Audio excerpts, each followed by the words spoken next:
Brought to you by We God, co-powered by Sensodyne, associate sponsor Ultratech Cement and Wimmel, Bolo Zuma Kesari. मैं पूछता हूं राहुल गांधी से, Congress supremo से, कि कांग्रेस ने देश को बांटने का काम अंग्रेज से ले लिया। शुरू में उन्होंने हिंदू मुसलमान को बांटा जी, और तुष्टीकरण की नीति 47 से शुरू की, फिर दक्षिण उत्तर में बांटा।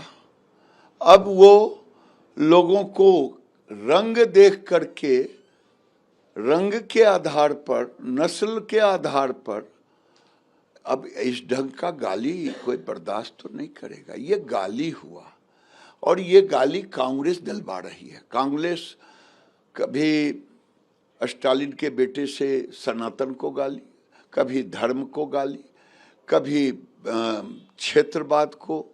ये कांग्रेस केवल बांटने का ही काम कर रही है। अब मैं पूछना चाहता हूं कांग्रेस से कि क्या सैम पिट्रोडा के इस्तीफे से भारत के ऊपर इतना बड़ा कलंक, इतनी बड़ी एक तरह से कलंक का दाग लगाने का काम पूरे दुनिया में किया कांग्रेस ने, ये मिट जाएगा? इसके लिए तो कांग्रेस के सोनिया गांधी, राहुल गांधी को देश से माफी मांगनी चाहिए कि ये मैं माफी मांगता हूं, सैम पिट्रोडा के इस्तीफे से इसका निदान नहीं होगा, और ये देश कभी नहीं भूलेगा कि कभी हिंदू मुसलमान के नाम पर आप क्या कर रहे हैं। कर्नाटक में आप मुसलमानों को ओबीसी का दर्जा, कभी कुछ करना। ये देश को किस तरह से तहस नहस करने की साजिश किया है राहुल गांधी। क्या राहुल गांधी को देश से प्रेम नहीं है? क्या सोनिया गांधी, राहुल गांधी मिलकर के भारत को तबाह और बर्बाद करने के लिए सोचा है? सैम पिट्रोडा का इस्तीफा कोई माने नहीं रखता, माने रखता है राहुल गांधी देश के सामने में घूम घूम के माफी मांगे कि हमने देश को बांटने का काम किया था, ये कलंक मेरे ऊपर है, देश के ऊपर मैंने ये दाग लगाया है, मैं माफी मांगता हूँ। पीएम मोदी ने चाहते हैं, क्या वो इसका जवाब देंगे? क्या वो साउथ अफ्रीकन लगते हैं? उन्होंने डीएमके से भी सवाल पूछा है। और साथ में सर, कांग्रेस के पूर्व नेता हैं आचार्य प्रमोद कृष्णन, उनका कहना है कि ये सैम पिट्रोडा का बयान नहीं, ये राहुल गांधी का बयान है, राहुल गांधी की जुबानी वो बोल रहे हैं। अच्छा, ये तो दुनिया जानता है। हिंदुस्तान में दिग्विजय सिंह बोलते हैं तो कहता है कि राहुल गांधी बोल रहे हैं, बाहर में सैम पिट्रोडा बोलता है तो राहुल गांधी बोल रहे हैं। ये सब उनके गुरु हैं या चेले हैं, ये वो तय करें, लेकिन जुबान तो वही होता है। और सचमुच में प्रधानमंत्री जी ने कोई गलत तो नहीं पूछा। अब बताएं, स्टालिन बताएं, वो सिद्धारमैया बताएं, सब बताएं कि वो अफ्रीकन दिखते हैं। अब तो जुबान बंद है। ये देश के साथ मुझे लग रहा है एक साजिश के तहत राहुल गांधी ऐसा काम कर रहे हैं। कभी कभी तो मुझे लगता है क्या ये देश छोड़ करके भागने वाले हैं, क्या देश को बर्बाद करके?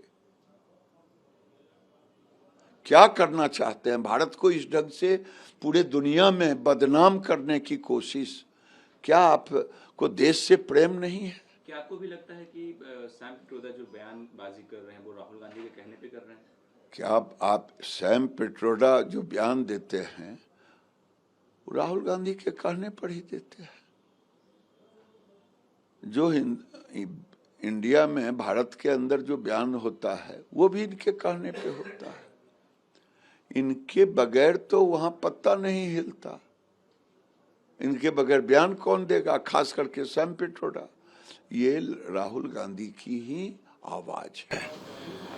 कल पीएम अडानी अंबानी का नाम नहीं लेते, क्या चुपके चुपके कोई डील हो गया है क्या? इसके जवाब में राहुल गांधी ने एक वीडियो जारी किया और बाकायदा कहा कि मैं हर मन से उनका नाम लेता हूं। आपने कुछ कुछ ही लोगों को सारे पैसे दे दिए हैं, आपने कुछ ही लोगों को अरबपति खरबपति बनाया है, लेकिन 4 जून के बाद हम करोड़ों लाखपति बनाएंगे। जैसे ही हम चुनाव जीतेंगे, महिलाओं को और जो युवा बेरोजगार हैं उनके खाते में लाख लाख रुपया डालेंगे। ऐसा राहुल गांधी का स्टेटमेंट। ये मूर्खों, देश मूर्ख नहीं है, वो भले देश को मूर्ख समझते हैं। देश जानता है कि ये सब दिन तो लूटने का काम किया है, देंगे कहाँ से? देने का काम अगर किया, अगर ये देने का होता तो करोड़ों बहनों को शौच के लिए बाहर नहीं जाना पड़ता, करोड़ों बेघरों को घर हुआ होता, गैस सिलेंडर हुआ होता। ये झूठी लुभावना दे रहे हैं। ये लोग जानता है ये देने वाले नहीं हैं, ये लूटने वाले हैं। देश को मूर्ख न समझें, देश उनकी भाषा को मूर्ख समझता है। Brought to you by We God, co-powered by Sensodyne, associate sponsor Ultratech Cement and Wimmel, Bolo Zuma Kesari.